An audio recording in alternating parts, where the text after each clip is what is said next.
तो भारत के राष्ट्रगीत वंदे मातरम को लेकर एक बहुत बड़ी खबर आई है। केंद्र सरकार ने कुछ नए नियम जारी किए हैं जो इसके गायन से लेकर इसके सम्मान तक कई चीजों पर असर डालेंगे। चलिए समझते हैं कि ये नए दिशा निर्देश आखिर हैं क्या और इनका मतलब क्या है। तो देखिए, सबसे बड़ा और पहला बदलाव जुड़ा है गीत की लंबाई से। अब तक हम सब इसका एक छोटा संस्करण ही सुनते आए हैं, पर अब आधिकारिक तौर पर कितना बड़ा हिस्सा इस्तेमाल होगा, चलिए इसी मुख्य अपडेट से शुरू करते हैं। गृह मंत्रालय ने एक नया आदेश जारी किया है जिसके मुताबिक अब से ऑफिशियल फंक्शंस में वंदे मातरम का एक नया और पूरा संस्करण गाया जाएगा। जैसा कि यहाँ साफ दिख रहा है, पहले और अब में एक बड़ा फर्क है। अब तक केवल पहले 2 छंद ही राष्ट्रगीत का हिस्सा माने जाते थे, लेकिन अब इस नियम को बदल दिया गया है और पूरे 6 छंदों वाले मूल गीत को गाने का निर्देश दिया गया है।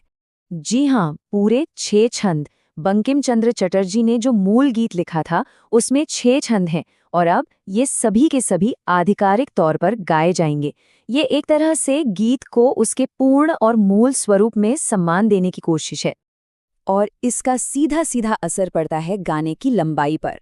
पूरे 6 छंदों को गाने में अब लगभग 3 मिनट और 10 सेकंड का समय लगेगा, जो पहले वाले वर्जन से काफी ज्यादा है। तो सवाल ये उठता है कि ये पूरा लंबा वाला वर्जन कहाँ और कैसे गाना अनिवार्य होगा। देखिए, नई गाइडलाइंस में ये बिल्कुल साफ बताया गया है कि सभी सरकारी और औपचारिक राजकीय समारोहों में, स्कूलों की रोजाना की असेंबली में और दूसरे खास राष्ट्रीय मौकों पर पूरा वंदे मातरम गाया जाना अनिवार्य है। और एक बात, सम्मान का प्रोटोकॉल बिल्कुल राष्ट्रगान जैसा ही रखा गया है। जब भी वंदे मातरम गाया जाएगा, वहां मौजूद सभी लोगों को इसके सम्मान में सावधान की मुद्रा में खड़ा होना होगा। यहाँ एक और बड़ा ही दिलचस्प बदलाव है, और वो है क्रम को लेकर। अगर किसी कार्यक्रम में राष्ट्रगीत और राष्ट्रगान दोनों होने हैं, तो अब वंदे मातरम को राष्ट्रगान से पहले गाया जाएगा। ये एक नया और बहुत जरूरी प्रोटोकॉल है। लेकिन क्या ये नया नियम हर जगह लागू होता है, जैसे कि सिनेमा हॉल में? तो इस पर सरकार ने बात बिल्कुल साफ कर दी है।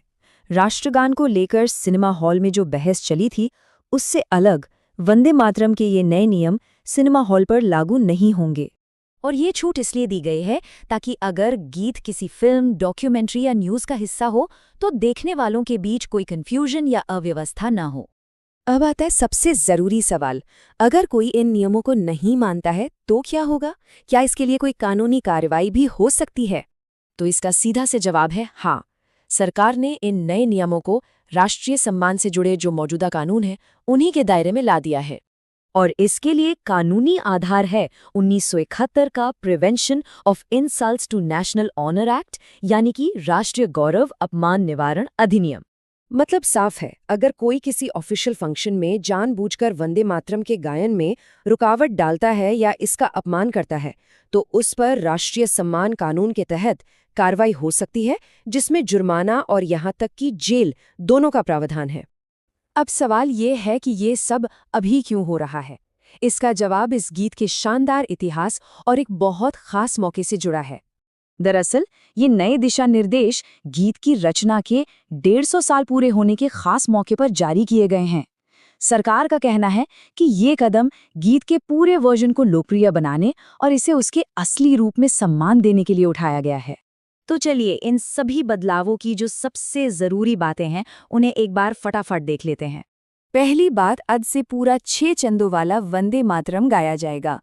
दूसरी, ऑफिशियल फंक्शंस और स्कूलों में इसके सम्मान में खड़ा होना जरूरी है। तीसरी बात, ये राष्ट्रगान जन गण मन से पहले गाया जाएगा। और चौथी और आखिरी बात, ये नियम सिनेमा हॉल में लागू नहीं होता। ये 4 बातें इन नए नियमों का सार हैं।